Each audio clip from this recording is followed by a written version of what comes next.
ये बता दूं मैं कि अंकारा, गाजियान्टेप, कैरामानमरास और डियारबकर, माल्टा, नूरदगी समेत 10 शहरों में 1710 से ज्यादा इमारतें तबाह हुई हैं। लेकिन ये 2000 के आसपास जो इमारतें गिरी हैं, ये इमारतें नहीं, बहुत सारी जिंदगियों को लील गई हैं। क्या करप्शन इसकी एक वजह है, इस पर भी हम आएंगे। लेकिन एक अहम खबर की तरफ आपको ले चलता हूं। सीरिया के शहर सरमादा में भूकंप से भयानक तबाही हुई है। ड्रोन कैमरे में कैद हुआ है तबाही का खौफनाक मंजर। कई किलोमीटर का पूरा इलाका खंडहर में तब्दील हो गया।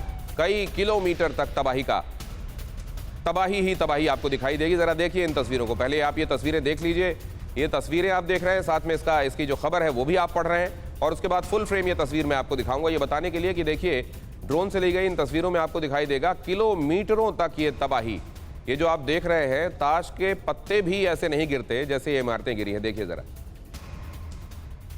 और अब वहां पास में खड़े हुए लोग, कुछ लोग हिम्मत जुटाकर क्रेन्स की मदद से ये अपने खेत में 2000 मछलियां पाल के हर 6 महीने में 3 लाख तक कमा रहे हैं। आपको भी ये करना है, इनसे सीखना है तो फ्रीडम ऐप को अभी डाउनलोड कीजिए। अलग अलग तरीके की मशीनों से इस मलबे को हटाने में, इसके नीचे बची हुई जिंदगियों को अगर कोई बचा है तो तलाशने में लगे हुए हैं। ये भी खासा दुश्वारी भरा, सब जीरो टेम्परेचर, बर्फबारी और इस कड़ाके की ठंड के बीच में ये दुश्वारी। जलजला, कुदरत, कीव, क्रेमलिन।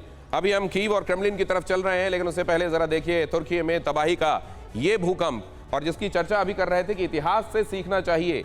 लेकिन क्या ये तुर्की के मामले में हुआ, या हुआ तो सही लेकिन करप्शन ने उस सब को मटियामेट कर दिया। अब जरा देखिए 1999 से मैं आपको ले चलता हूं। 1999 और फिर आप इधर आ जाइए 2010, फिर उसके बाद 2011 और 2020। एक एक करके मैं बताता हूं आपको। 1999 यहां मौतें हुई थी, 7.4 तीव्रता का था ये भूकंप। मौतें 17,000 के आसपास हुई थी। और अभी यहां जो आंकड़े आ रहे हैं वहां पर 1114 तुर्की में, लेकिन अभी ये आगे और बढ़ता जाएगा। भगवान ना करे कि ये बढ़े, लेकिन अंदेशा यही है कि ये बढ़ेगा। अब जरा देखिए 2010 मौतें यहां हुई 51, तीव्रता थी 5.6, कंपैरेटिवली कम मैग्नीट्यूड का था। 2011 में आ जाइए, मौतें 138 हुई थी, तब मैग्नीट्यूड था 7.2। और फिर आप यहां पर आ जाइए 2020 में मौतें 51, तीव्रता थी 6.9। और अब यहां आ जाइए 2023, तीव्रता 7.8। उसके बाद 7.5 का एक आफ्टर शॉक भी रजिस्टर किया जा चुका है, 66 आफ्टर शॉक्स, और अभी तक 1114। और अगर आप देखें बाकी जगहों पर मैग्नीट्यूड क्या रहा है और उसके हिसाब से जो डेथ टोल है वो क्या है, तो निश्चित रूप से यहां एक बहुत बड़ा अंदेशा सामने दिखाई दे रहा है। अभी राहत और बचाव का काम चल रहा है। ईश्वर करे आगे लोग सुरक्षित ही हमको सुनाई दें, लेकिन कम से कम इससे पहले का अनुभव कुछ और ही बताता है। अब जरा देखिए तुर्की में भूकंप की घटनाएं अगर आप देखते हैं तो 2021 में 24,000 से ज्यादा लोग, 24,000 से ज्यादा भूकंप की घटनाएं, 247 भूकंपों की तीव्रता 4 से अधिक रजिस्टर की गई। तो मतलब ये बताने के लिए है कि यहाँ कितनी इस तरीके की एक्टिविटीज होती रही हैं। और इस तरह के सेंसिटिव इलाके में मकानों को बनाए जाते समय क्या जापान जैसी एहतियात बरती गई थी? 2020 में 33,000 से ज्यादा छोटे बड़े कंपन धरती में महसूस किए गए, और 333 भूकंप ऐसे थे जिनकी तीव्रता 4 से ज्यादा थी।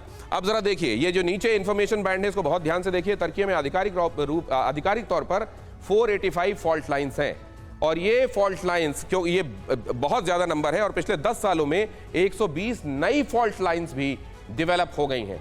यही वो फॉल्ट लाइंस हैं। और अब आपको बहुत जल्दी से बताता हूं, पिछले 10 सालों में 120 नई फॉल्ट लाइन बने हैं।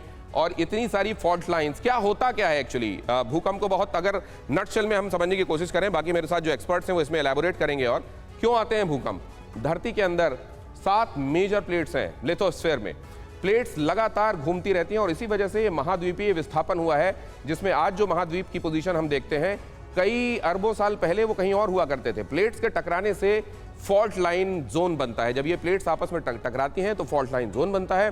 दबाव बनने से ये प्लेट्स टूटती हैं, और प्लेट टूटने से एक एनर्जी बाहर आती है, और ये एनर्जी बाहर भूकंप के तौर पर आती है। ये है मोटा मोटा भूकंप का फिनोमिनन। लेकिन सिर्फ इतना जान लेना, क्या वैसा ही है जैसे आपको पूरा सब कुछ पता है? आपको याद होगा वो एक कहानी जिसमें पंडित जी को सब पता था, ये भी पता था कि तैरा कैसे जाता है, लेकिन तैरते आता नहीं था उनको। तो जब ऐसी प्रैक्टिकल सिचुएशन से उनका सामना हुआ तो फिर ज्यादा कुछ हो नहीं पाया। या यहाँ पर ये मामला सीधा सीधा करप्शन का है। ये अपने खेत में 2000 मछलियां पाल के हर 6 महीने में 3 लाख तक कमा रहे हैं। आपको भी ये करना है, इनसे सीखना है तो फ्रीडम ऐप को अभी डाउनलोड कीजिए।